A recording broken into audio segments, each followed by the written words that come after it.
काल माझ्या फ्रेंडची हल्दी होती. घराजवळच असल्यामुळे मला जायचा त्रास येत होता. जेवण वगैरे करून आली आणि कुर्ती चेंज केली आणि आणखीन गेली प्रोग्रामला.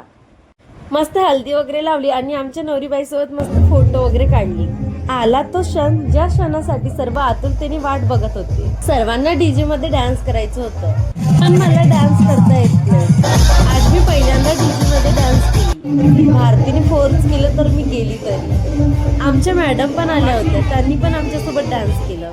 आमची नवरीबाई तर एक नंबर डान्स करत होती. मस्ती वगैरे केली, डान्स वगैरे केला आणि घरी आली. चेहरा वगैरे वॉश केली आणि वाईप्सने थोडं चेहरा पुसून घेतलं. माझ्याकडे एव्हरेजचा स्क्रब पडलेला होता, मग त्यांनी मसाज करायला खूप दिवस झाले मी चेहऱ्याकडे बिलकुल लक्षच नाही दिली आणि मला हल्दी सूट पण नाही होत.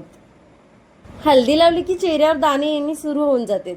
उद्या मला लग्नामध्ये जायचं होतं, म्हणून मी थोडं स्क्रब वगैरे करून झालं आणि फिलअप मास्क लावलं.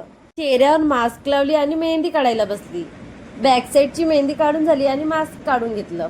फिलअप मास्क लावायला तर काही नाही वाटत, पण काढायला खूप त्रास होतो. माझी मेहंदी कशी वाटली तुम्हाला?